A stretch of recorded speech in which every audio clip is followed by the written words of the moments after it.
Welcome to the... Welcome to this other video of us reading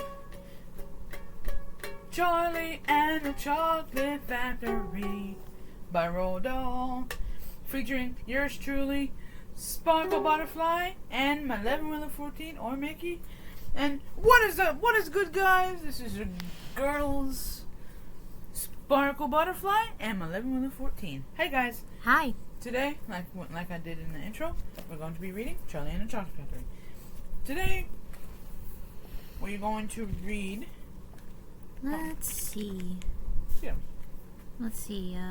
We're gonna start on chapter 22. I read last time, so Sparkle's gonna read this time. Yep. And then we're gonna stop. Let's just finish this book. Just finish it? Yeah, just finish it. Okay. We're finishing the book today. Yeah, so we can start another one. I wonder what we're gonna start on then. I don't know. Anyway. Okay, well, we hope that you guys will enjoy this video. And remember to give us a thumbs up. And tell us what you guys want us to read in the description box below so we can... comments, actually. Yeah, that. And I'm sorry, guys. It's okay. My brain. You're good. You're fine. She's a little tired. Yeah. So tell us down in the comment section below what you want us to read next, like stories like Willy Wonka, or anything that's family friendly. Please. Yes. We don't like none of that stuff. No. If it's not family friendly, we're not gonna read it. No, So not on this channel. This is my channel, my rules. Okay. Anyway, so let's get started, shall we? All right. So let's get started. Okay. All right. Chapter 22. Along the corridor. Ooh.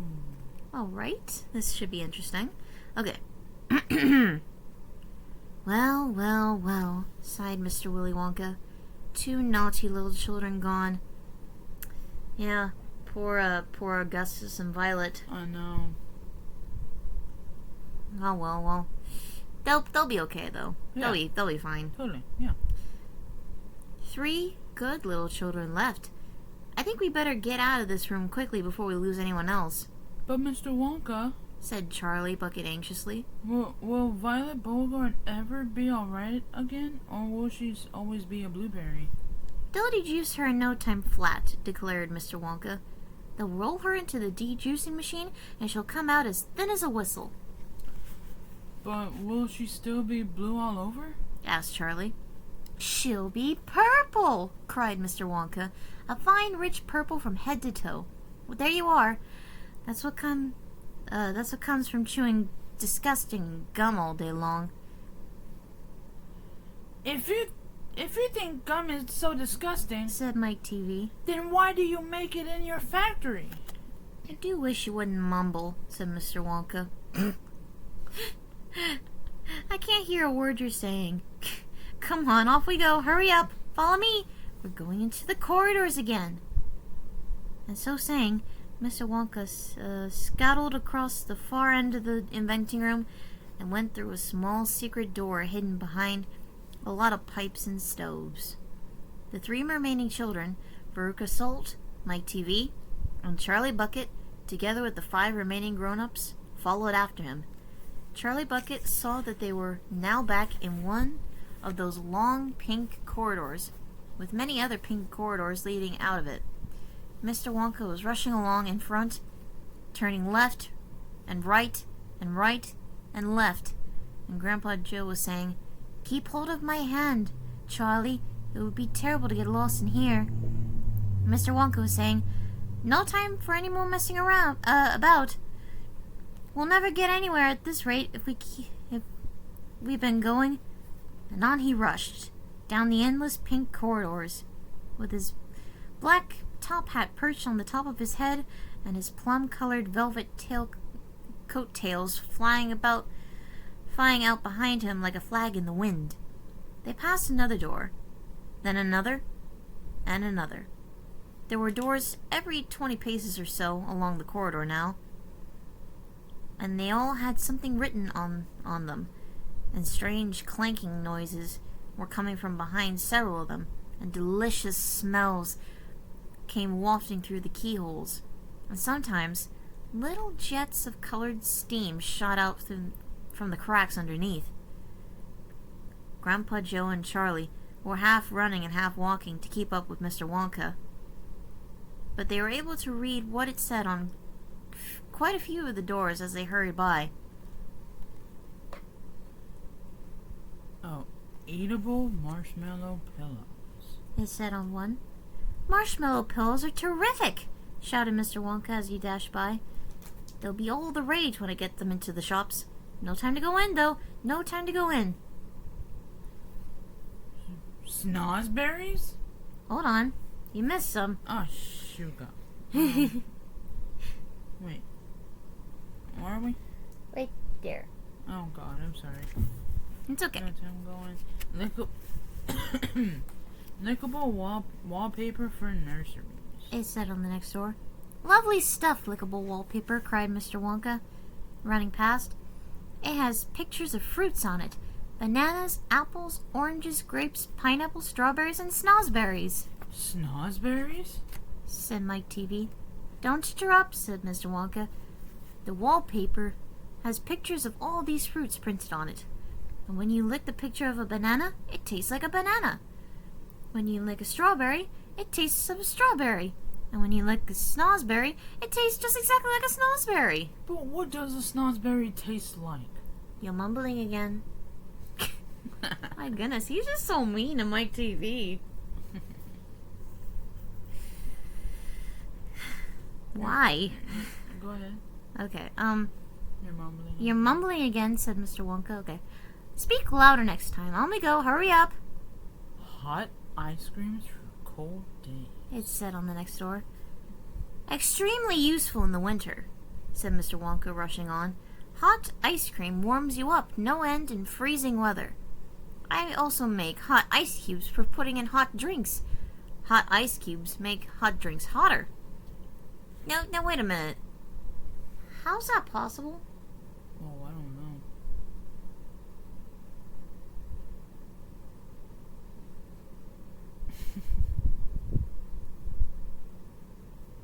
Does anybody think that's possible? Maybe. In the near future. I mean, well, you're not wrong there. But still. Yeah, you know what? Never mind. It's probably best if I don't think about it too much, because it might hurt my brain. It might hurt anyone's brain to think about it like that.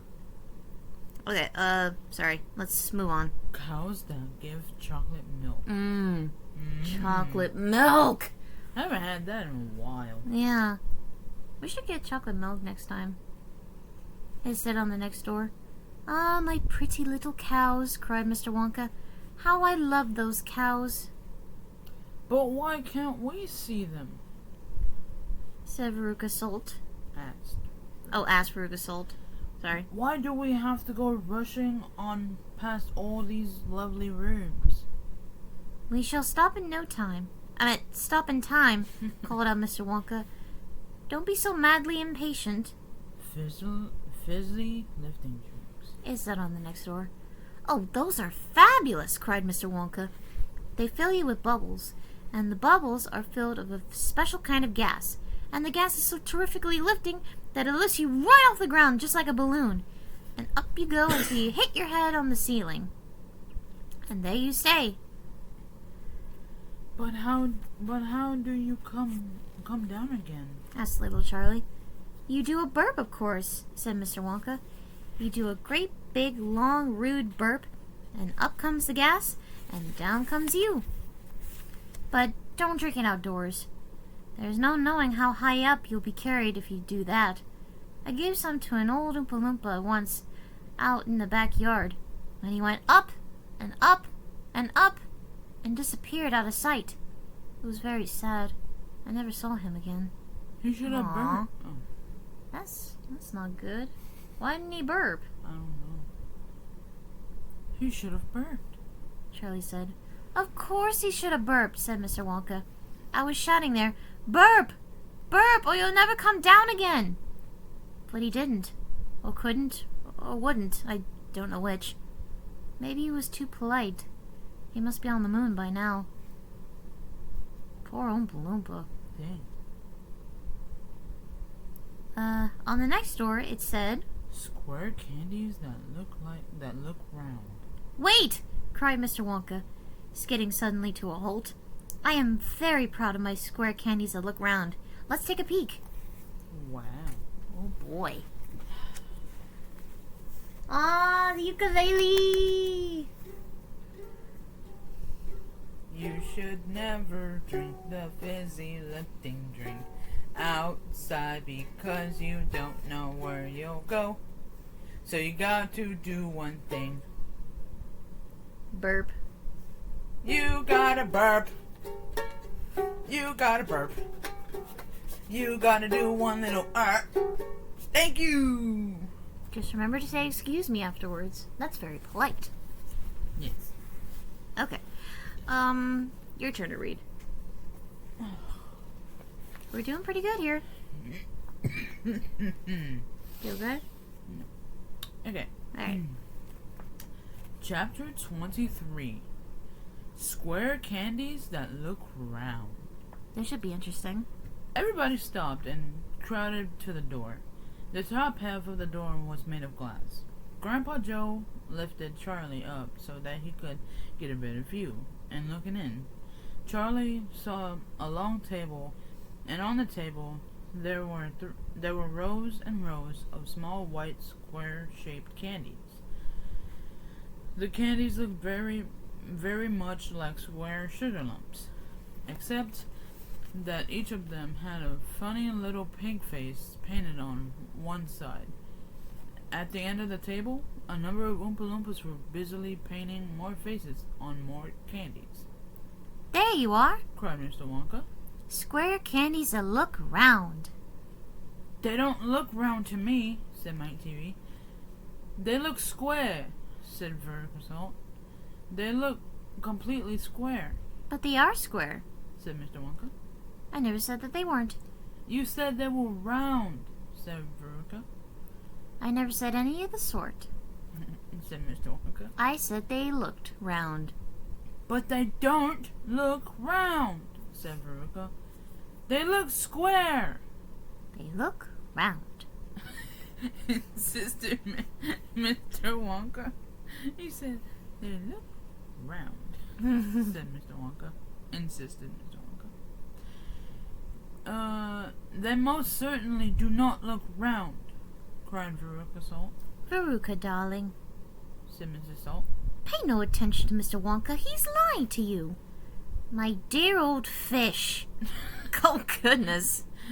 Said Mr. Wonka. Go and boil your head. Oh, my goodness. My gosh. How dare you speak to me like that? Shouted Miss Salt. Oh, do be quiet. Said Mr. Wonka. Now watch this. Oh, he took a key from his pocket and unlocked the door, and suddenly it opened. And suddenly, at the sound. I got it. Sheesh. Sheesh. Sorry. At the sound of the door opening, all the rows and rows of little candies, square candies, looked completely round to see who was coming in. The tiny faces actually turned toward the door and stared at Mr. Wonka. Oh, that's creepy. Yeah, but look how cute. Look how cute those little square sweets look. Aw. They look cute. There you are. He cried triumphantly. They're looking round. There's no argument about that. They're square candies that look round. By golly, he's right. Said Grandpa Joe. Come on. Oh, said Mr. Wonka. Said Mr. Wonka. There's still more. Starting off down the corridor again. On we go. We mustn't dawdle. Butterscotch and butter gin. It said on the next door they passed. Hey, there's Mr. Salt. Oh no! Oh, come on, you could do it. I don't think my voice is prepared. You could do it. You could do it. Okay, ready? Oh, yeah. Now that sounds a bit more interesting. Said Mr. Salt. Oh, said Mr. Salt, Veruca's father. Glorious stuff. Said Mr. Wonka. The Oompa Loompas all adore it. It makes them chilly. What does that mean? Anyway, listen. You can hear them in there now, whooping it up. Stickers of laughter. Shrieks. Stickers. And why am I thinking about stickers? Shrieks of laughter and snatches of singing could be heard coming through the closed door. They're drinking butterscotch and soda. They like that best of all. You miss. Yeah, but I don't want to read that. Butter gin and tonic is also very popular. Follow me, please. We mustn't keep stopping like this. Whoa, whoa, whoa. Okay. Wait. Hold up. We're on the next page. Oh. You read Follow Me, please? Yes. Okay. Okay. Okay, Right. I No, got no. I'm going to point it right there. Okay. He turned left, he turned right, then came to a long flight of stairs. Mr. Wonka slid down the banisters. Whee! No, watch my face anymore. Wee. Oh, come on. The three children did the same. Whee! Mrs. Salt and Miss TV, the only women now left in the party, were getting very out of breath. Mrs. Salt was a great fat creature good with grief. short legs, and she was blowing like a rhinoceros. This way. Cried Mr. Wonka, turning left at the bottom of the stairs. Go slower. Panted Miss Salt. Impossible. Said Mr. Salt. Mr. Wonka. Mr. Wonka, my bad. We should never get there in time if we did.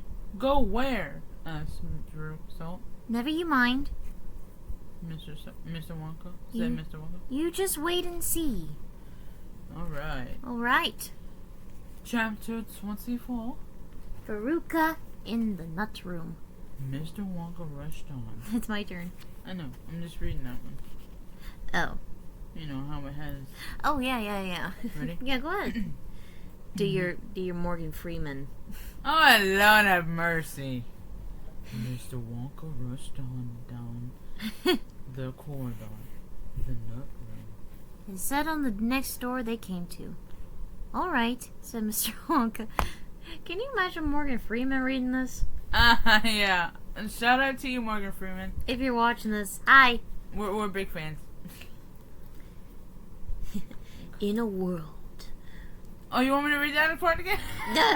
Wait, I wanna. How would Morgan Freeman start this? I just wanna. Let's see. In a world. In a world full of chocolate And delicious sweets. and delicious treats. There was a huge factory owned by a man called Mr. Willy Wonka. Shout out to you, Morgan. We love your work. Mm-hmm. Alright, Okay, I'm gonna read the Wonka thing again. yeah, go ahead. Mr. Wonka rushed on down the corridor.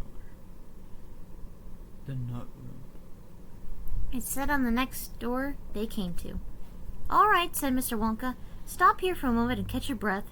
And take a peek through the glass panel of this door. But don't go in. Whatever you do, don't go in. Don't go into the nut room. If you go in, you'll disturb the squirrels. Everyone crowded around the door. Oh, look! Grandpa, look! Cried Charlie. Squirrels! Shouted Veruca Salt.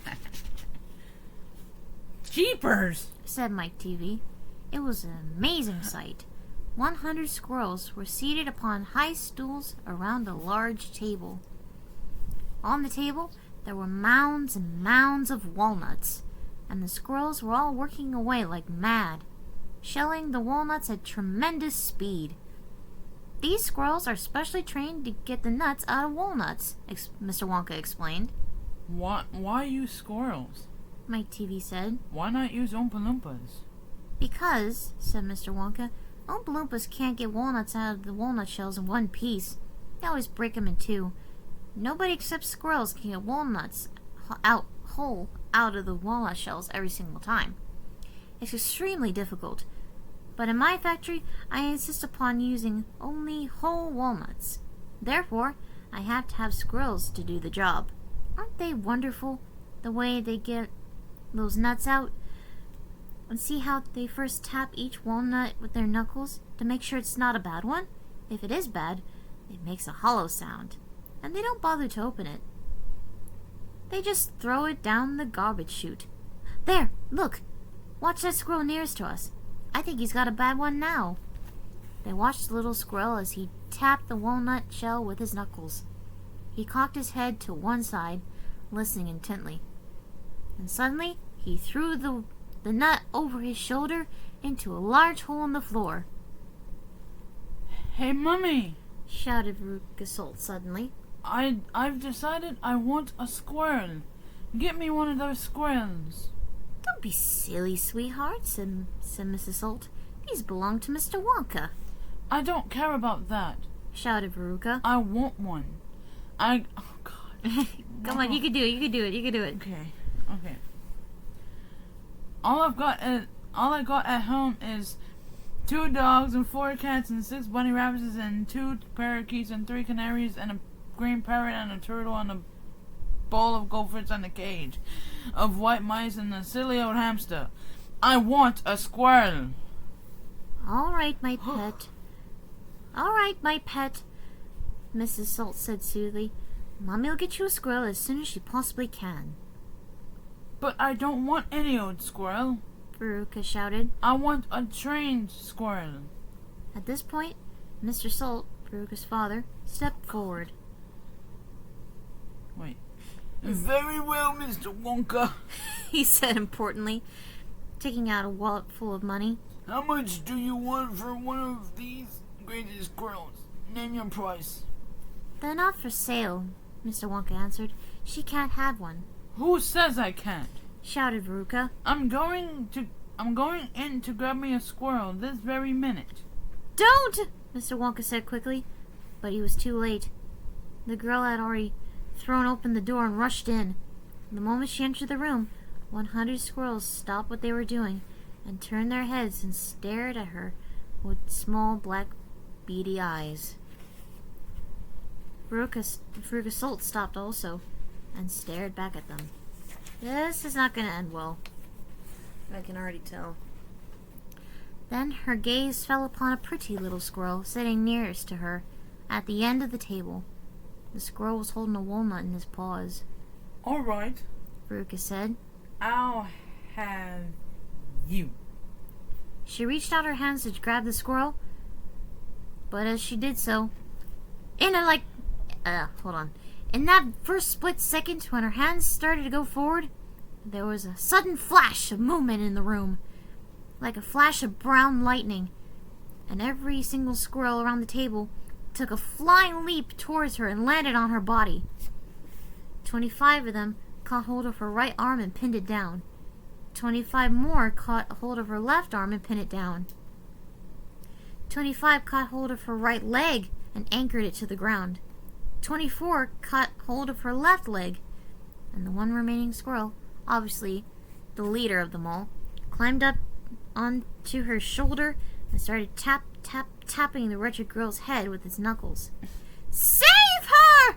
Screamed Mrs. Salt. Veruca, come back! What are they doing to her? They're testing to see if she's a bad nut, said Mr. Wonka. You watch. Veruca struggled furiously, but the squirrels held her tight and she couldn't move. And the squirrel on her shoulder went tap, tap, tapping the side of her head with his knuckles. Then at once, the squirrels pulled Veruca to the ground and started carrying her across the floor. My goodness, she is a bad nut after all, said Mr. Wonka. Her head must have sounded quite hollow. Oh no. This can't be good. Veruca kicked and screamed, but it was no use. The tiny strong paws held her tightly and she couldn't escape. "Where are they taking her?" shrieked Mrs. Salt. "She's going where all the other bad nuts go," said Mr. Wonka. "Down the garbage chute." "By golly, she is going down the chute?" said Mr. Salt, staring through the glass door at his daughter. "Then save her!" cried Mrs. Salt. "Too late," said Mr. Wonka. "She's gone." Oh no. Indeed she had. "But where?" shrieked Mrs. Salt, flapping her arms. "What happens to the bad nuts? Where does that chute go?" "That particular chute," Mr. Wonka told her, "runs directly to the great big main garbage pipe, which carries away all the rubbish from every part of the factory. All the floor sweepings and potato peelings and rotten cabbages and fish heads and stuff like that." Who eats cabbage and potatoes in this factory, I'd like to know?" said Mike TV. "I do, of course," answered Mr. Wonka. "You don't think I live on cacao beans, do you?" But, shrieked Mrs. Salt. Where does the big pipe go to in the end?" "Why, to the furnace, of course," Mr. Wonka said calmly. "To the incinerator." Oh boy. That's not good. Mrs. Salt opened her huge red mouth and started to scream. "Don't worry," said Mr. Wonka. "There's always a chance they decided not to light it today." "A chance!" yelled Mrs. Salt. "My darling Veruca, she'll be sizzled like a sausage." "Quite right, my dear," said Mr. Salt. "Now, see here, Wonka. He added, I think you've gone just a shade too far this time. I do indeed. My daughter may be a little bit of a frump, but I don't mind admitting it. But that doesn't mean you can roast her into a crisp. I'll have you know I'm extremely cross about this. I really am." "Oh, don't be cross, my dear sir," said Mr. Wonka. "I expect she'll turn up again sooner or later. She may have not gone down at all. She may be stuck in the chute, just below the entrance hole. And if that's the case, all you have to do is go in and pull her up again." Oh, my eye. You alright? Yeah, just my eye. Ugh. Okay. Ugh, I'm good. Okay, so, hearing this, both Mr. and Mrs. Salt dashed into the nut room and ran over to the hole in the floor and peered in. "Veruca!" shouted Miss Salt. "Are you down there?" There was no answer. Mrs. Salt bent further forward to get a closer look. She was now kneeling right on the edge of the hole, with her head down and her enormous behind sticking up in the air like a giant mushroom. Oh no. It was a dangerous position to be in. That does sound pretty dangerous.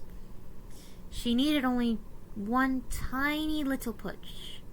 One gentle nudge in the right place. And that is exactly what the squirrels gave her. Over she toppled into the hole head first, screeching like a parrot.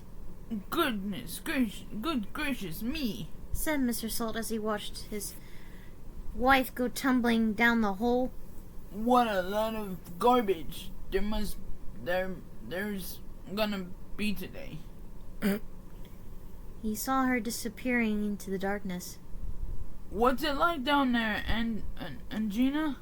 He called out, leaning further forward.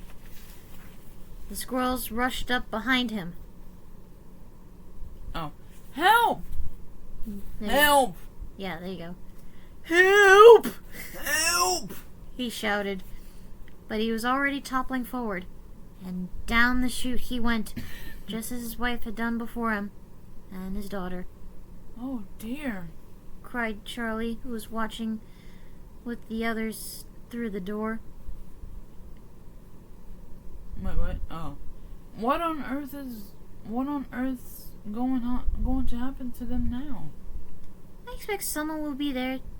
We'll catch them at the bottom at the chute, But what? said Mr. Wonka. Sorry, go ahead. But what about the great fiery incinerator? Asked Charlie. They only light it every other day, said Mr. Wonka. Perhaps this is one of the days that they let it go out. You never know. Shh. They might be lucky, Shh. said Grandpa Joe. Oh, wait, that's me. No, I'm okay. Shh, said Grandpa Joe. Listen, here comes another song. From far away down the corridor came the beating of drums, and then the singing began. Alright, time for another song. Alright, you know how this goes. Veruca Salt sang the Oompa Loompas. Veruca Salt, the little brute. Has just gone down the garbage chute. And as we very lightly thought, That in a case like this we ought to see this thing completely through, we polished off her parrots too. down goes Veruca down the drain. And here perhaps we should explain That she will meet as she descends. a rather different set of friends. To those that she has left behind, This won't be nearly so refined. a fish head, for example, cut. This morning from a halibut. Hello, good morning, how'd you do? How nice to meet you. How are you? And then a little further down, A mass of others gather round. a bacon rind, some rancid lard, A loaf of bread gone stale and hard. a steak that nobody could chew, An oyster from an oyster stew. some liverwurst so old and gray, One smelled it from a mile away. a rotten nut and reeky pear, A thing the cat left on the stair. and a lot of other things as well.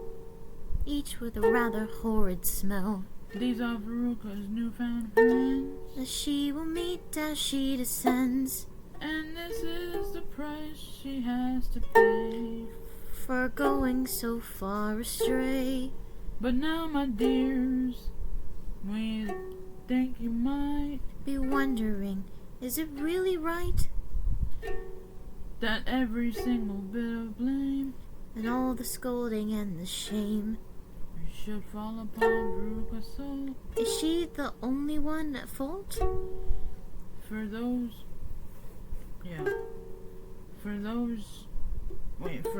she spoiled, and dreadfully so. A girl can't spoil herself, you know. Who spoiled her then? Who indeed? Who pandered to her every need? Who turned her into such a brat? Who are the culprits who did that? Alas, you didn't look so far. To find out who these sinners are. They are, and this is very sad. Her loving parents, mum and dad. And that's why we're glad they fell Into the garbage chute as well. Thank you. Alright, Ah. your turn to read. Chapter 25. Here, take your uke back.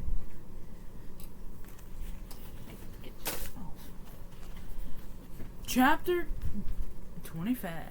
Mm-hmm. The Great Glass Elevator. Alright.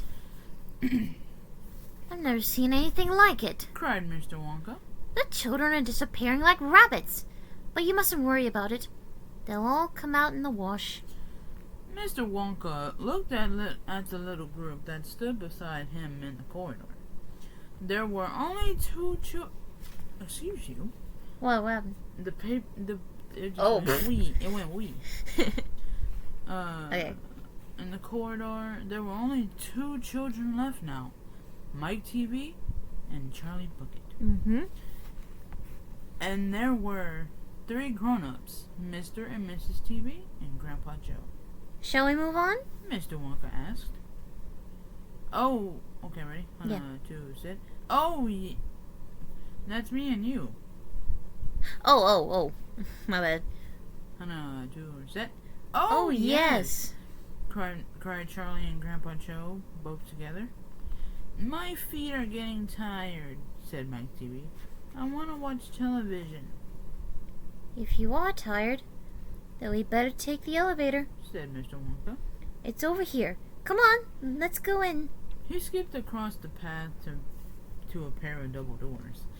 The doors slid open. The 2 children and the grown-ups went in. Now then, Cried Mr. Wonka. which button shall we press first? Take your pick. Charlie stared around him in astonishment.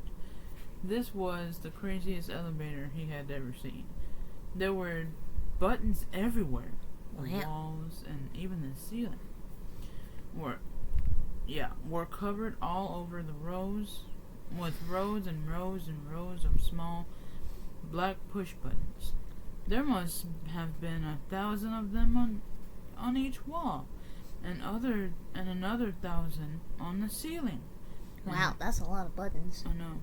And now, Charlie noticed that every single button had a tiny printed label beside it telling you which room you would be taken to if you pressed it.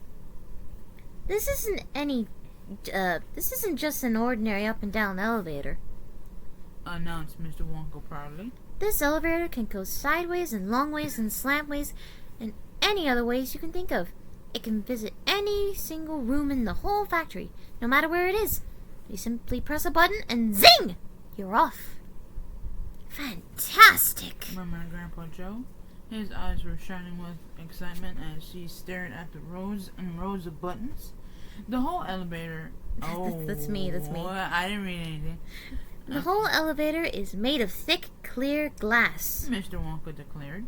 Walls, doors, ceiling, floor, everything is made of glass, so you can see out. But there's nothing to see, said Mike TV. Choose a button. Said Mr. Wonka. The 2 children may press 1 button each, so take your pick. Hurry up. In every room, something delicious and wonderful is being made. Quickly, Charlie started reading some of the labels alongside the buttons. Ooh, alright. Okay. Now you want me to do my Morgan Freeman voice? You can if you want to. The Rock Candy Mine. 10,000 feet deep, it said on one. Just say coconut. Coconut ice skating rinks, it said on another. Then, strawberry juice pistols. Water pistols. Water pistols. Toffee apple trees for planting out in your garden.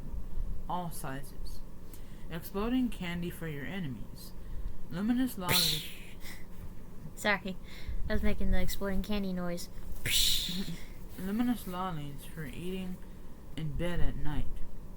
Mint jujubes. Jujubes. Jujubes. Mint jujubes. Jujubes. What? Why are you saying it like that? All I'm saying is mint jujubes for the boys next door. They'll give him green teeth for a month. Cavity filling caramels. No more dentists. Imagine. That does sound interesting. Stick jaw for talkative parents. Wriggle sweets. Wriggle sweets that wriggle delightfully in your tummy after swallowing. That'd be a bit weird, but okay. Invisible chocolate bars for eating in class. Candy coated pencils for sucking. That's weird. Well, you know, those people who like to chew their pencils sometimes. That is what that's for. That'd be perfect. Fizzy lemonade swimming pools. Ooh. Magic hand fudge. Ooh. when you hold it in your hand, you taste it in your mouth. Whoa. That sounds magical. Rainbow drops. Suck them, and you can spit in 6 different colors. Ooh. Now that sounds neat. Mm-hmm. Come on. Cried Mr. Wonka. We can't wait all day. Is there a television room in this lot? Asked Mike TV. Certainly there's a television room. Said Mr. Wonka said. That button over there. He pointed with his finger. Everybody looked. Television chocolate, it said on the tiny label beside the button. Whoopee! said Mike TV. That's for me! He stuck out his thumb and pressed the button. Instantly, there was a tremendous whizzing noise. Oh boy. The doors clanged shut, and the elevator leaped away as it had been stung by a wasp. But it leapt sideways, and the passengers, except Mr. Wonka, was holding on to a strap from the ceiling, were flung off their feet onto the floor. Get up! Cried Mr. Wonka, roaring with laughter. But just as they were staggering on their feet, the elevator changed direction and swerved violently round a corner, and over they went once more. Help! Shouted Miss TV. Take my hand, madam.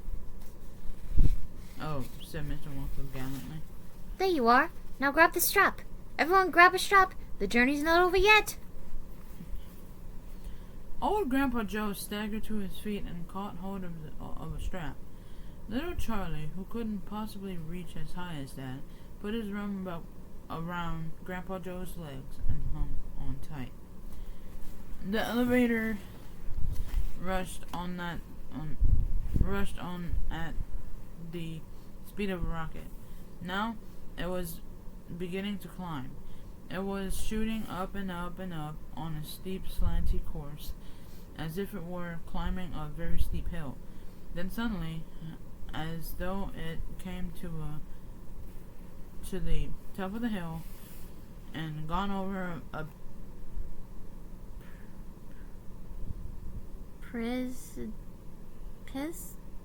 what? Just skip that word. It dropped like a stone, and Charlie felt his tummy coming right up into his throat, and Grandpa Joe shouted, "Yippee! Here we go!" And Miss TV cried out, "The rope is broken! I'm going to crash!" And Mr. Wonka said, "Calm yourself, my dear lady," and patted her comfortingly on the arm. And then Grandpa Joe looked down at Charlie, who was clinging to his legs, and said, "Are you all right, Charlie?" Charlie shouted, "I love it! It's like being on a roller coaster." And through the glass walls of the elevator, and as it rushed along, they caught sudden glimpses of strange and wonderful things going on in some of the other rooms. An enormous spout of brown sticky stuff oozing out of it onto the floor. A great craggy mountain made entirely of fudge. Ooh. With Oompa Loompas, all roped together for safety, hacking huge hunks of fudge of its sides. A machine with white powder sprang out of it like a snowstorm. A lake of hot caramel with steam coming off it. A village of Oompa Loompas with tiny houses and streets of hundreds of Oompa Loompas, children no more than 4 inches high, playing in the streets. And now the elevator began flattening out again, but it seemed to be going faster than ever, and Charlie would hear the screams of the wind outside as it hurtled over and twisted and turned and went up. And it went down and... I'm going to be sick! Yelled Miss TV, turning green in the face. Please don't be sick, said Mr. Wonka. Try and stop me, said Miss TV. Then you better take this. And he swept his magnificent black top off of his head and held it out upside down and in front of Miss TV's mouth. Oh. What'd I do for him again? Nothing. I don't think he ever spoke. Oh, pardon me. Oh, wait. Oh. Then you better take this. No. Oh, wait. No, that's... Where's... wait. Sorry. Right here. Right here? Yeah. Make this awful thing stop. Make this awful thing stop, ordered Mr. TV. Can't do that. Said Mr. Wonka. It won't stop till we get there. I only hope no one's using the other elevator at this moment. Uh-oh. What other elevator? Screamed Miss TV. The one that goes in the opposite way, on the same track as this one. Said Mr. Wonka. Uh-oh. Holy mackerel! Cried Mr. TV. You mean we might have a collision? I've always been lucky so far. Said Mr. Wonka. No, I'm going to be sick! Yelled Miss TV. No. Said Mr. Wonka. Not now, we're nearly there. Don't spoil my hat. Why? Wait. Hold on. Why is the other elevator on the same track as the other one? That's... You got me bamboozled. That's not safe. I think Mr. Wonka probably should change that. Yeah. The next moment, there was a screaming of brakes, and the elevator began to slow down. Then it stopped altogether. Some ride, said Mr. Sorry. Some ride, said Mr. TV, wiping his great sweaty face with a handkerchief. Never again! Gasped Miss TV. And the doors of the elevator slid open, and Mr. Wonka just said, Just a minute now. Listen to me. I want everyone to be very careful in this room. There is dangerous stuff around in here, and you must not tamper with it. Alright. Next chapter. The television chocolate room. Alright.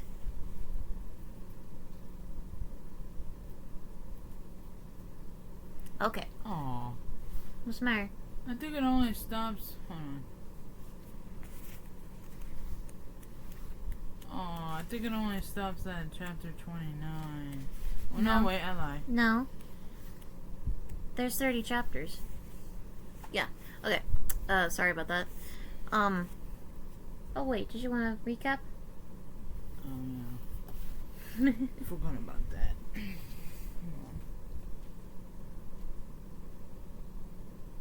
Oh, charge my phone. Okay. Alright.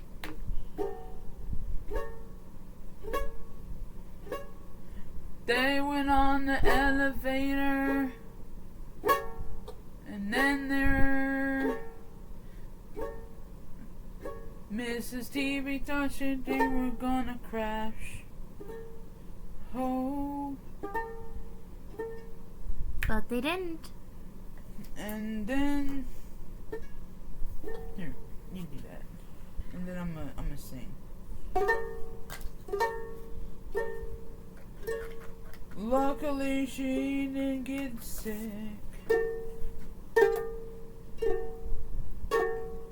Oh, whoa. Yeah! Okay,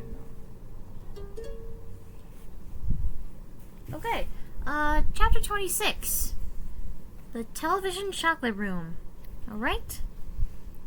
The TV family, together with Charlie and Grandpa Joe, stepped out of the elevator into a room so dazzling bright and dazzling white that they closed their eyes in pain and stopped walking. Mr. Wonka handed each of them a pair of dark glasses and said, "Put these on quick, and don't take them off, whatever you do. This light could blind you." As soon as Charlie had his dark glasses on, he was able to look around him in comfort. He saw a long, narrow room. The room was painted white all over. Even the floor was white, and there was not a speck of dust anywhere. From the ceiling, huge lamps hung down and bathed the room in a brilliant blue-white light. Oh, that sounds nice. Mm-hmm. The room was completely bare except at the far ends. At one of these ends, there was an enormous camera on wheels, and a whole army of Oompa Loompas were clustering around it, oiling its joints and adjusting its knobs and polishing its great glass lens. The Oompa Loompas were dressed in the most extraordinary way. They were wearing bright red spacesuits, complete with helmets and goggles. At least, they looked like spacesuits, and they were working in complete silence. Watching them, Charlie experienced a queer sense of danger. There was something dangerous about this whole business, and the Oompa Loompas knew it. There was no chatting or singing about among them here, and they moved around over the huge black camera slowly and carefully in their scarlet spacesuits. At the other end of the room, about 50 paces away from the camera, a single Oompa Loompa, also wearing a spacesuit, was sitting at a black table gazing at the screen of a very large television set. "Here we go!" cried Mr. Wonka, hopping up and down with excitement. "This is the testing room for my very latest and greatest invention, television chocolate."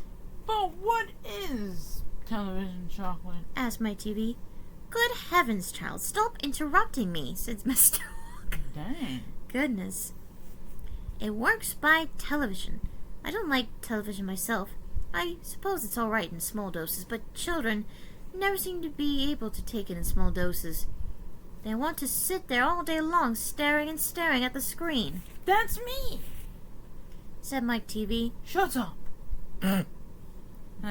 Goodness. Okay, said Mr. TV. "Thank you," said Mr. Wonka. He said, "Thank you." Oh no. "I shall now tell you this amazing television set of mine works. First of all, do you know how ordinary television works? It's very simple. At one end, where the picture is being taken, you have a huge movie camera, and you start photographing something. The photographs are then split into millions of tiny little pieces, which are so small you can't see them, and the little pieces are shot out into the sky by electricity. In the sky, they go whizzing around all over the place until suddenly they hit the antenna of the roof of somebody's house. Then they go flashing down the wire that leads right to the back of the television set. And in there, they get jiggled and joggled around until at last every single one of those millions of tiny pieces are fitted back into its right place, just like a jigsaw puzzle. And presto! The photograph appears on the screen." That's not how that isn't exactly how it works. Mike TV said. "I am a bit deaf in my left ear," Mr. Wonka said. "You must forgive me if I don't hear everything you say," I said this isn't exactly how it works. shouted Mike TV. "You're a nice little boy," Mr. Wonka said, "but you talk too much." Dang. Wow. Okay. Now then, the very first time I saw ordinary television working, I was struck with a tremendous idea. Idea, excuse me. "Look here," I shouted.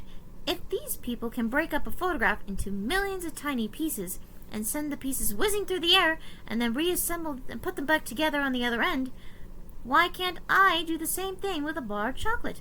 Why can't I send a real bar of chocolate whizzing through the air in tiny pieces and then get put back together at the other end, all ready to be eaten? Impossible! Said Mike TV.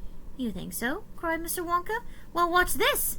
I shall now send a bar of my very best chocolate from one end of the room to the other, by television. Get ready here. There! They bring in the chocolate! Immediately, 6 Oompa Loompas marched forward carrying on their shoulders the most enormous bar of chocolate Charlie has ever seen. It was about the size of the mattress he slept on at home. Wow! It has to be big, Mr. Wonka explained, because whenever you send something by television, it always comes out smaller on the other end. Even with ordinary television, when you photograph a big man, he never comes out on the screen any taller than a pencil, does he? Here we go then. Get ready. No, stop. Hold everything. You there, my TV. Stand back. You're too close to the camera. There are very dangerous rays coming out of that thing. They could break you up into a million tiny pieces in 1 second.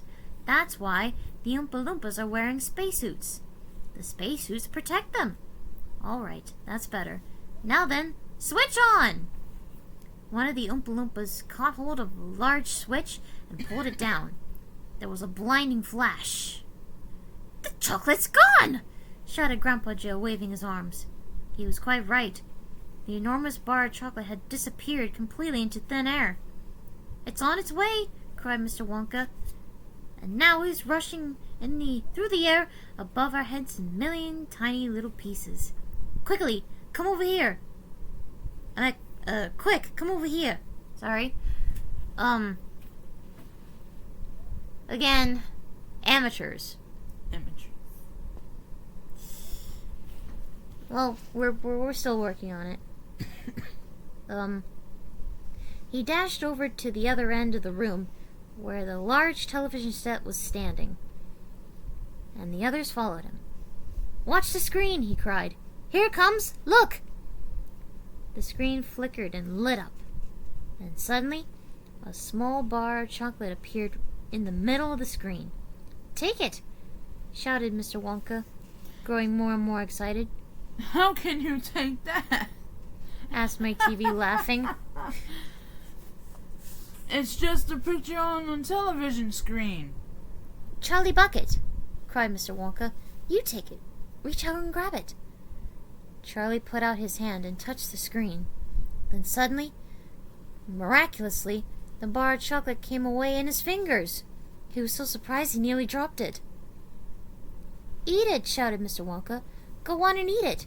It'll be delicious. It's the same bar. It's gotten smaller on the journey, that's all.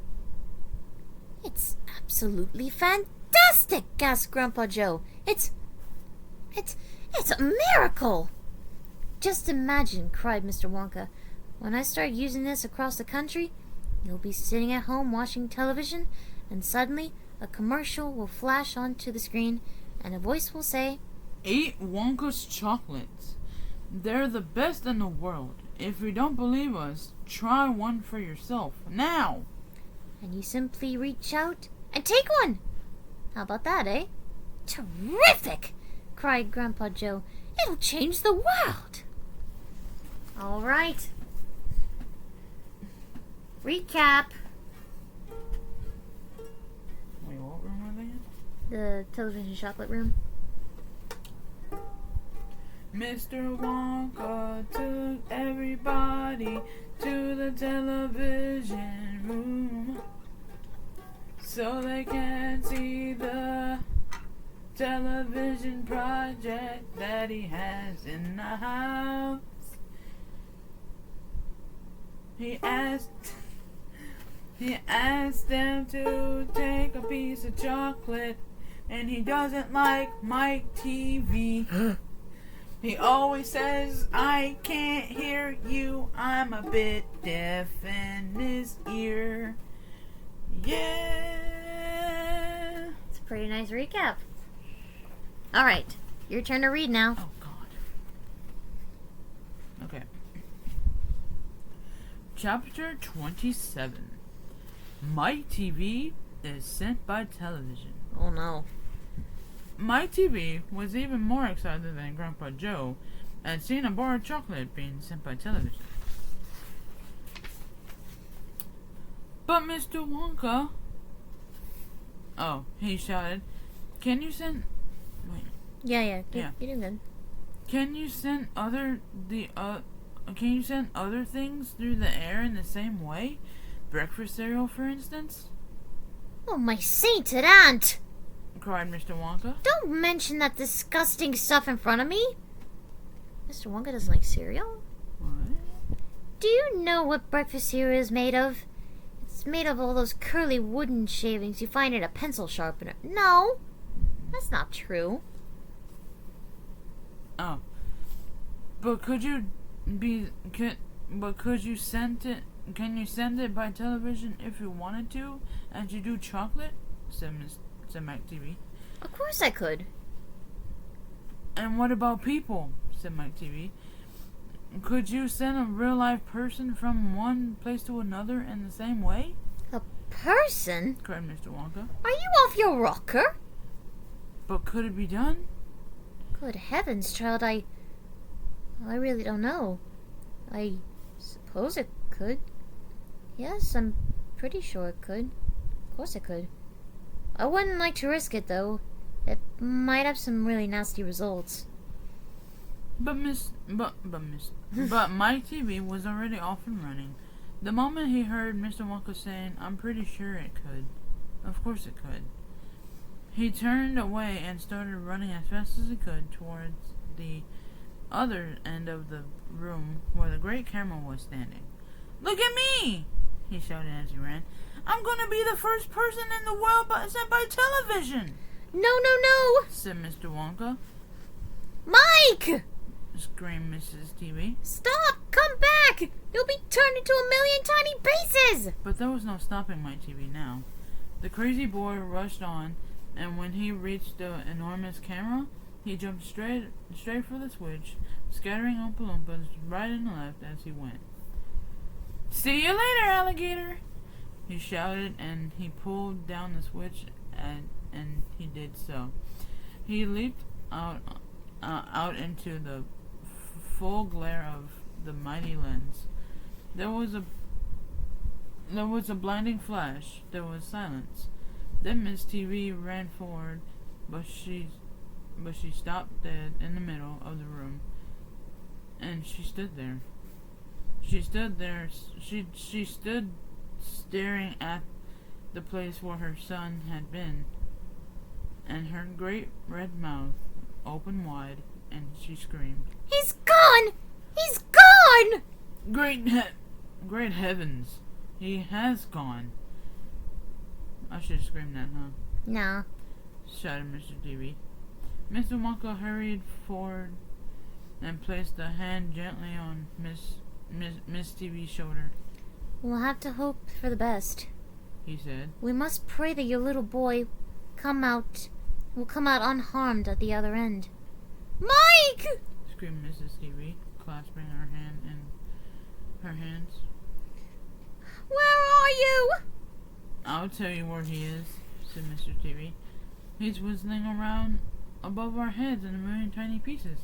Don't talk about it! wailed Miss TV. We must watch the television set, said Mr. Wonka. He may come through any moment. Mr. and Mrs. TV and Grandpa Joe and little Charlie and Mr. Wonka all gathered around the television and stared tensely at the screen.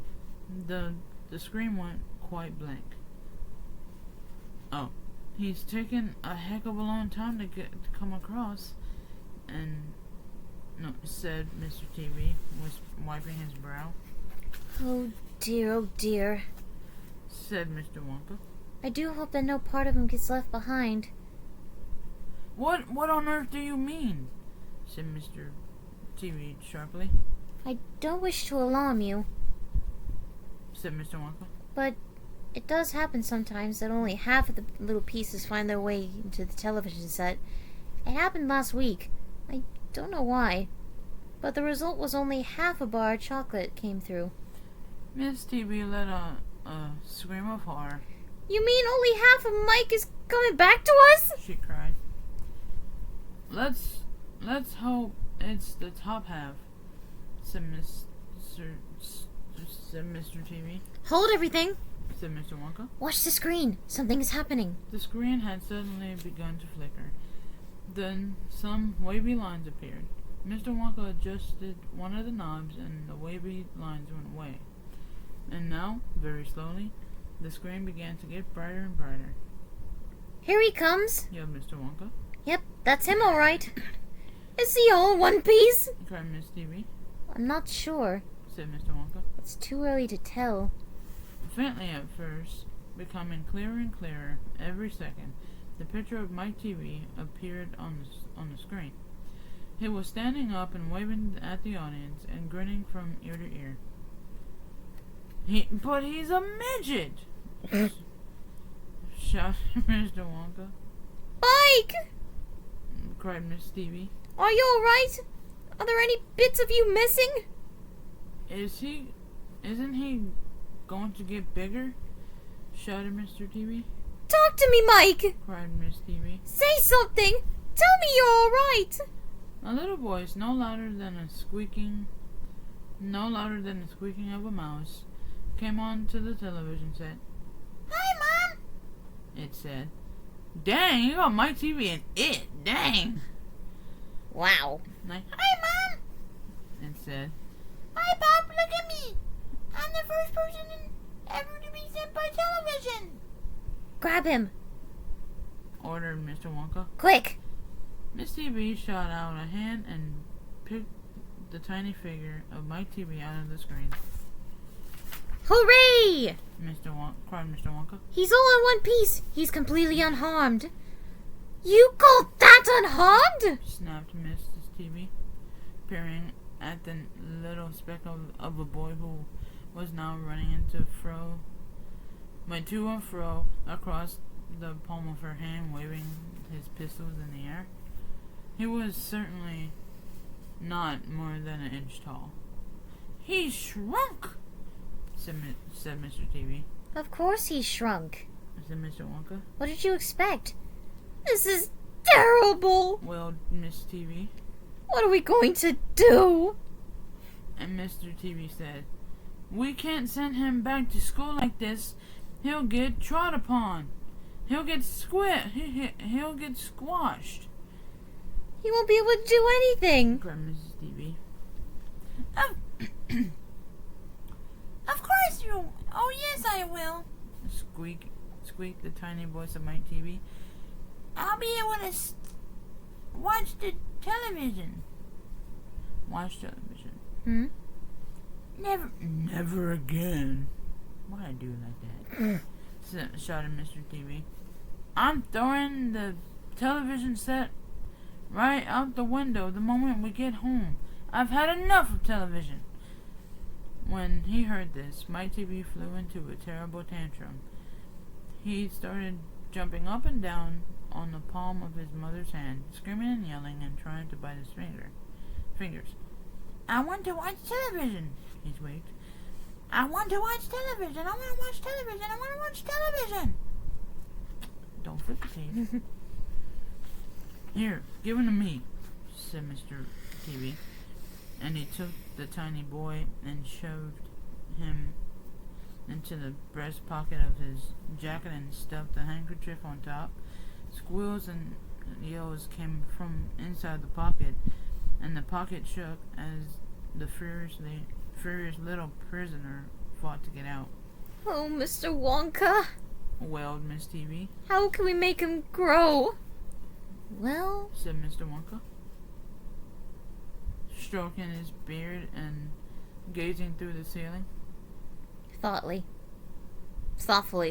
What'd I say? Through. Gazing thoughtfully at the ceiling. I must say that is a wee bit tricky, but small boys are extremely springy and elastic. They stretch like mad.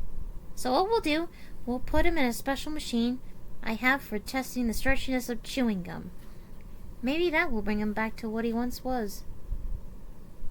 Oh, thank you, said Miss TV. Don't mention it, my dear lady. How far do you think he'll stretch? Asked Mr. TV. Maybe miles. Said Mr. Wonka. Who knows? But he's going to be awfully thin. Everything gets thinner when you stretch it. You mean like chewing gum? Said asked Mr. TV. Exactly. How thin will he be? Asked Miss TV anxiously. I haven't the foggiest idea. Said Mr. Wonka. And it doesn't really matter because...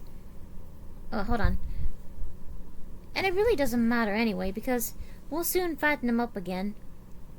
All we'll have to do is give him a triple overdose of my wonderful super vitamin candy. Super vitamin candy contains large amounts of vitamin A and vitamin B. It also contains vitamin C, vitamin D, vitamin E, vitamin F, vitamin G, vitamin I, vitamin J, vitamin K, vitamin L, vitamin N, vitamin O, vitamin P, vitamin Q, vitamin R, vitamin T, vitamin U, vitamin V, vitamin W, vitamin X, vitamin Y, and believe it or not, vitamin Z. The only vitamins it doesn't have in it are vitamin S, because it makes you sick, and vitamin H, because it makes you grow horns on the top of your head like a bull. But it does have a very special amount of the rarest and most magical vitamin of all, Vitamin Wonka. And what will that do to him? Asked Mr. TV anxiously. It'll make his toes grow out until they're as long as his fingers. Wait. Oh no! Cried Miss TV. Don't be silly. Mr. Wonka said. It's most useful. He'll be able to play the piano with his feet. But Mr. Wonka, no arguments, please, said Mr. Wonka. He turned away and clicked his fingers 3 times in the air. And Oompa Loompa appeared immediately and stood beside him. Follow these orders, said Mr. Wonka, handing the Oompa Loompa a piece of paper on which he had written full of instructions. And you'll find the boy in his father's pocket. Off you go. Goodbye, Mr. TV. Goodbye, Mrs. TV. And please don't look so worried. They'll all come out in the wash, you know. Every one of them. At the end of the room, the Oompa Loompas around the giant camera were already beating their tiny drums and beginning to jog up and down to the rhythm. There they go again, said Mr. Wonka. I'm afraid you can't stop them singing. Little Charlie caught Grandpa Joe's hand, and the two of them stood beside Mr. Wonka in the middle of the long, bright room, listening to the Oompa Loompas sing. Listening to the Oompa Loompas, and this is what they sang. Alright, time for another song. Okay. The most important things we've learned, so far as children are concerned, is never let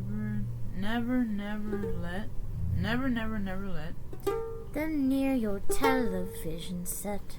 Or better still, just don't install the idiotic thing at all. In almost every house we've been, we've watched them gaping at the screen. They loll and slop and lounge about and stare until their eyes pop out. Last week in someone's place we saw a dozen eyeballs on the floor. Ugh. I don't like that. Neither do I. Okay, well anyway, keep going. They sit and stare and sit and stare and sit until they're hypnotized by it. Until they're absolutely drunk. With all that shocking, ghastly junk. Oh yes, we know it. Keeps them still. They don't climb on the windowsill. They never fight or punch or kick or punch. They leave you free to cook the lunch. And wash the dishes in the sink. But did you ever stop to think? To wonder just exactly that? This does to your beloved tot. It rots the the sense in the head. It kills imagination dead. It clogs and clutters up your mind. It makes the child so dull and blind. He can no longer understand. A fantasy, a fairyland. His brain becomes as soft as cheese. His powers of thinking rust and freeze. He cannot think, he only sees. All right, you cry. All right, you'll say. But if we take the set away, what shall we do to entertain our darling children? Please explain. We'll answer this by asking you. How you think they keep themselves contented? No. What use? Oh, what? Okay, I read the wrong thing. What use the darling ones to do? How use they kept themselves contented. Before this monster was invented. Have you forgotten? Don't you know? Oh my God, there's more. We're doing great. We'll say it very loud and slow. They used to read. They read and read, and then proceed to read some more. Great Scott, Gadzooks! One half their lives was reading books. The nursery shelves held books galore. Books cluttered up the nursery floor. And in the bedroom by the bed, more books were waiting to be read. Such wondrous, fine, fantastic tales of dragons, of gypsies, queens, and whales, and treasure isles and distant shores, where smugglers rowed with muffled oars, and pirates wearing purple pants, and sailing ships and elephants. Cannibals crouching. And cannibal. And cannibals crouching round the pot, stirring away, and something hot. It smells so good, what can it be? Good gracious, it's Penelope! Oh no.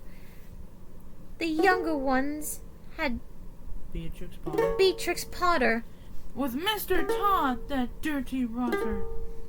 And Squirrel Nutkin, Pigly Blant.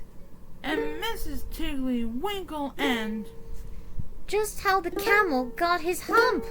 And how the monkey lost his rump. And Mr. Toad, and bless my soul. And there's Mr. Rat and Mr. Mole. Oh, books, what books they used to know.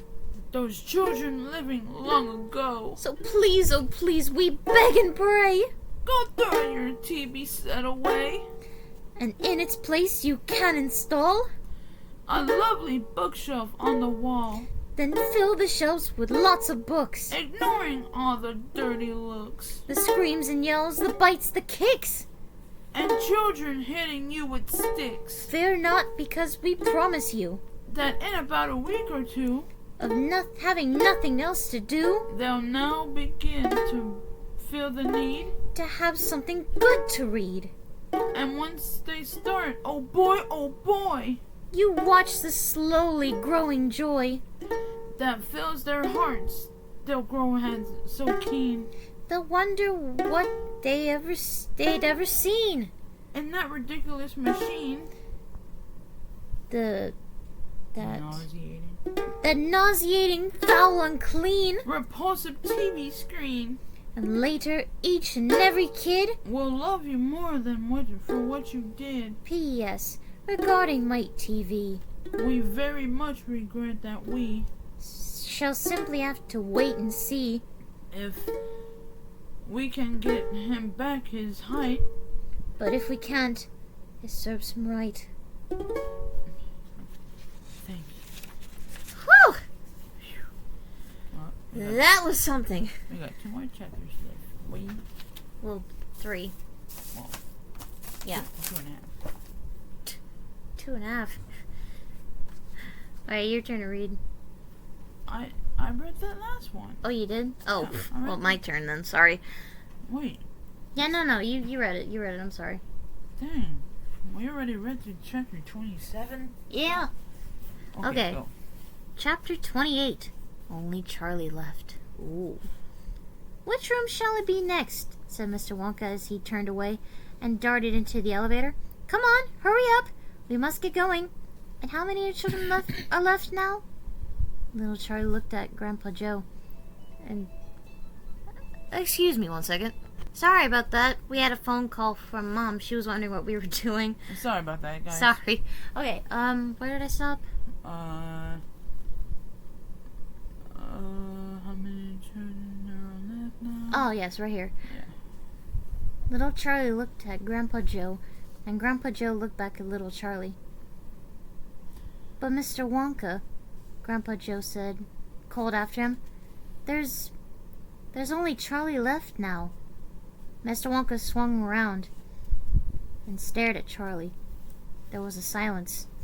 Charlie stood there, holding tightly onto Grandpa Joe's hand. "You mean you're the only one left?" Mr. Wonka said, pretending to be surprised. Why, yes. Whispered Charlie. Yes. Mr. Wonka suddenly exploded with excitement. 3, 2, 1. "But, my dear boy," he cried out, "that means you've won!" He rushed out of the elevator and started shaking Charlie's hand so ferociously it nearly came off. "Oh, I do congratulate you," he cried. "I really do. I'm absolutely delighted. It couldn't be better. How wonderful this is. I had a hunch, you know, right from the beginning, that it was going to be you. Well done, Charlie. Well done. This is terrific. Now the fun is really going to start, but we mustn't dwally. There's even less time to lose now than there was before. We have an enormous number of things to do before the day is out. Just think of the arrangements that have to be made, and the people we have to fetch. But luckily for us, we have the great glass elevator to speed things up. Jump in, my dear Charlie. Jump in. You too, Grandpa Joe, sir. No, after you. That's the way. Now then, this time I shall choose the button we are going to press." Mr. Wonka's bright twinkling blue eyes rested for a moment on Charlie's face. Something crazy was going to happen now, Charlie thought. But he wasn't frightened. He wasn't even nervous. He was terrifically excited, and so was Grandpa Joe. The old man's face was shining with excitement as he watched every move that Mr. Wonka made. Mr. Wonka was reaching for a button high up on the glass ceiling of the elevator. Charlie and Grandpa Joe both craned their necks to read what it said on the tiny label beside the button. It said, "Up and down." Up and out, Charlie thought. What sort of room is that? Mr. Wonka pressed the button. The glass doors closed. "Hold on!" cried Mr. Wonka. Then, wham! The elevator shot straight up like a rocket. "Yippee!" shouted Grandpa Joe. Charlie was clinging onto Grandpa Joe's legs, and Mr. Wonka was holding onto a strap from the ceiling. And up they went. Up, up, up! Straight up this time. There were no twistings or turnings, and Charlie could hear the whistling of the air outside as the elevator went faster and faster. "Yippee!" shouted Grandpa Joe again. "Yippee! Here we go!" "Faster!" cried Mr. Wonka, banging the walls of the elevator with his hand. "Faster! Faster! If we don't get any faster than this, we shall never get through." "Through what?" shouted Grandpa Joe. What have we got to get through?" "Aha!" cried Mr. Wonka. "You wait and see. I've been longing to press this button for years, but I never done it until now. I was tempted many times. Oh yes, I was tempted, but I couldn't bear the thought of making a great big hole in the roof of the factory. Here we go, boys, up and out!" "But you don't mean," shouted Grandpa Joe, "you don't really mean that this elevator—" "Oh yes, I do," answered Mr. Wonka. "You wait and see. Up and out." But it's made of glass," shouted Grandpa Joe. "It'll break into a million pieces."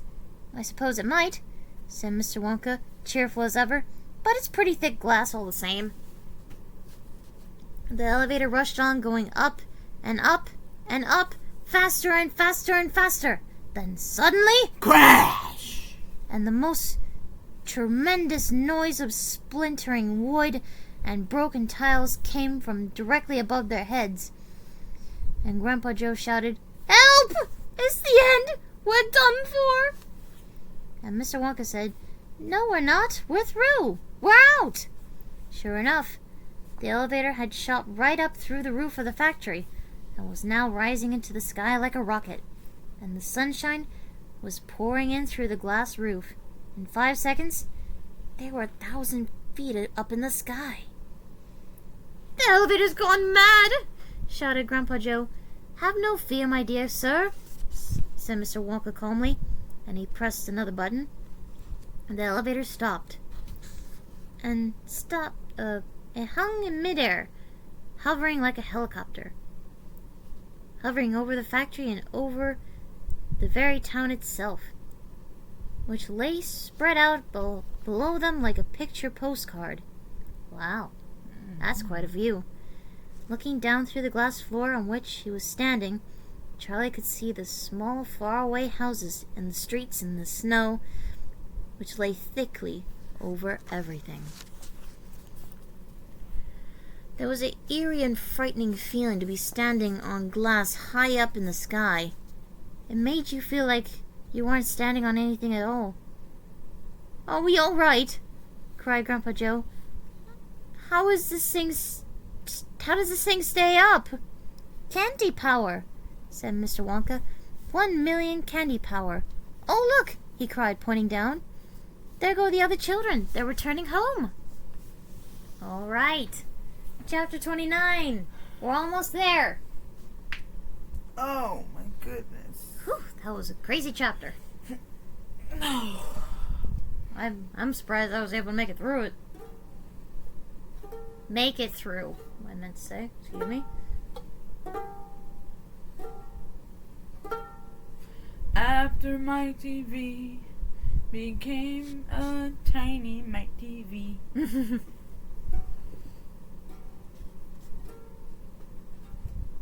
He got stretched. He's like this now. How do you know? Have you not seen the movie? Yeah, I've seen it countless of times. And the last one was Charlie Bucket.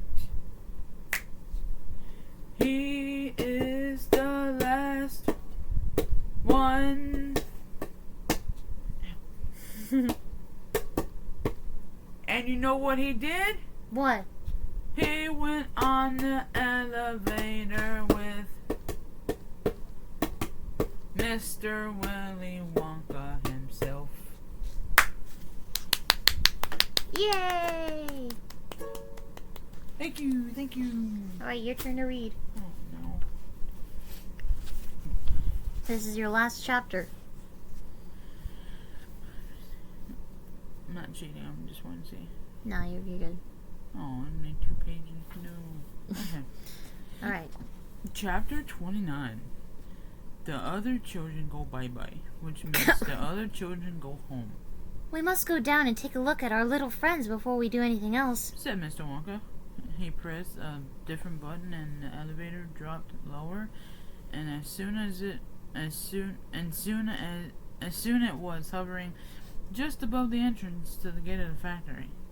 Looking down now, Charlie could see the children and their parents standing in a little group just inside the gates. I can only see 3. He said, Who's missing? I expect it's my TV. said Mr. Wonka said. But he'll be coming out soon. Do you see the trucks? Mr. Wonka pointed. Did I say Wonka? Wonka. Mr. Wonka pointed to a line of gigantic covered vans parked in the line nearby. Yes, Charlie said. What are they for? Don't you remember what it said on the golden ticket? Every child goes home with a lifetime supply of candy. There's 1 truckload for each of them, loaded to the brim. Aha! Hold up. Okay, Mr. Wonka went on. There goes our little friend Augustus Gloop. Do you see him? He's getting into the first truck with his mother and father. You mean he's really alright? Asked Charlie astonished.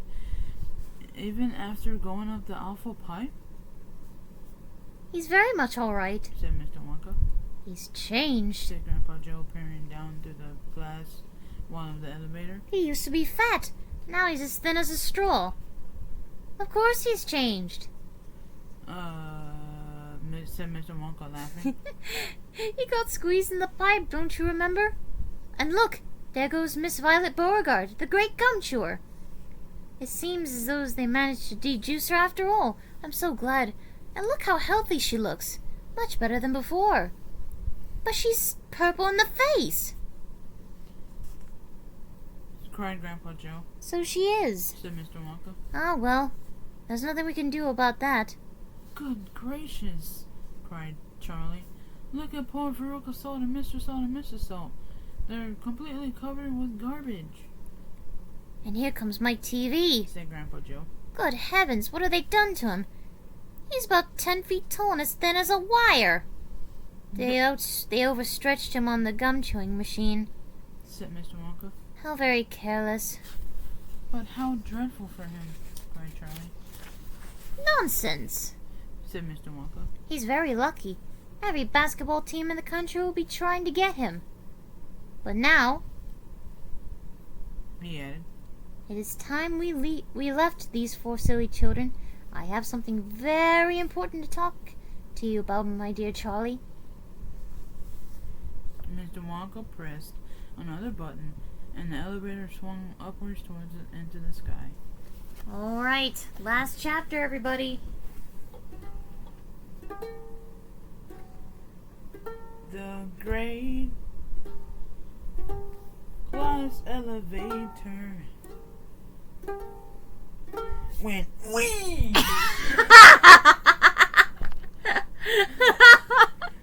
Okay, so Wee! The great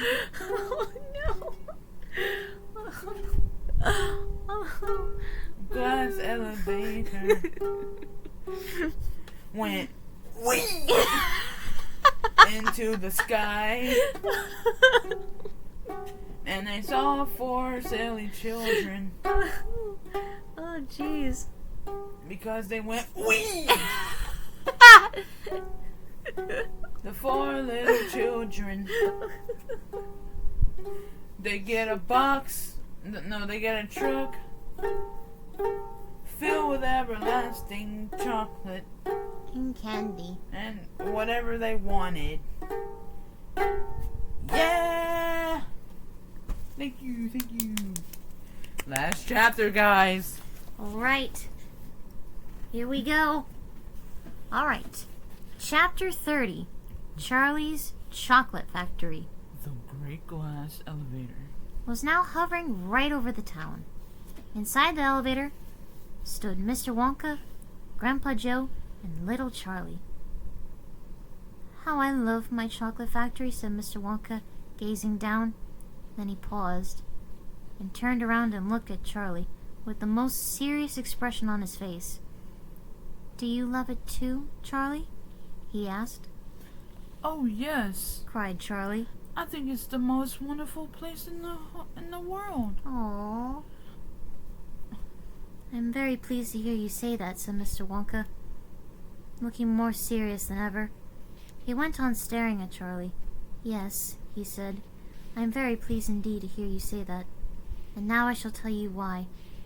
Mr. Wonka cocked his head to one side, and all at once, the tiny twinkling wrinkles of a smile appeared around the corners of his eyes.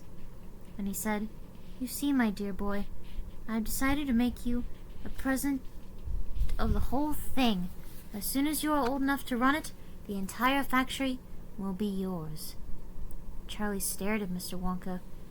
Grandpa Joe opened his mouth to speak, but no words came out. It's quite true, said Mr. Wonka, smiling broadly now.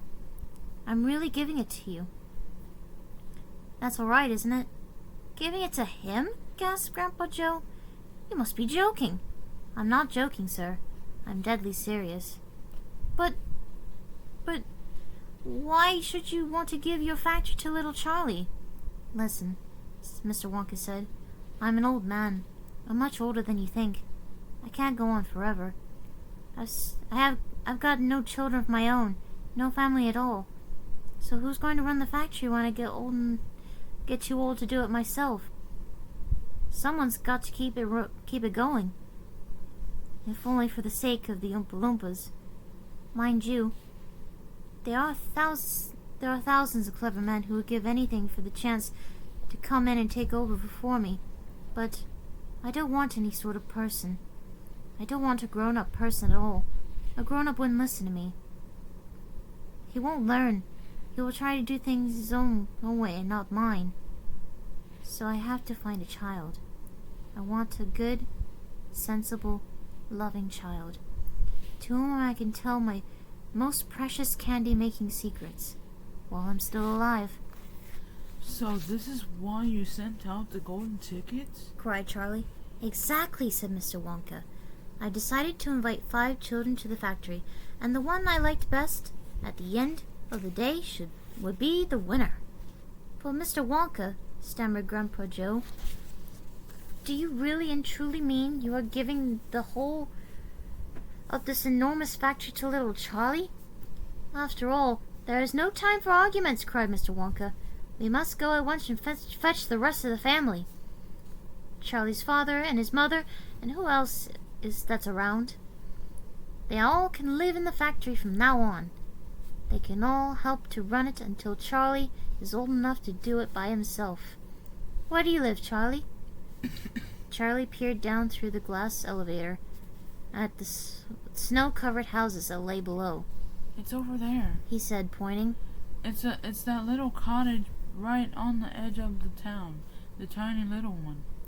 I see it, cried Mr. Wonka, and he pressed some more buttons, and the elevator shot down towards Charlie's house. I'm afraid my mother won't come with us, Charlie said sadly. Why ever not? Because she won't leave Grandma Josephine and Grandma Georgina and Grandpa George. They must come too. They can't, Charlie said. They're too old and they haven't been out of the bed for 20 years. Well, then we'll take the bed along with as well. With them in it, said Mr. Wonka. There's plenty of room in here in this elevator for a bed. You couldn't get the bed out of the house, said Grandpa Joe. It won't go through the door. You mustn't despair, cried Mr. Wonka. Nothing is impossible. You watch. The elevator was now hovering over the roof of the Bucket's little house. What are you going to do? Cried Charlie. I'm going on in to fetch them, said Mr. Wonka. How? Asked Grandpa Joe.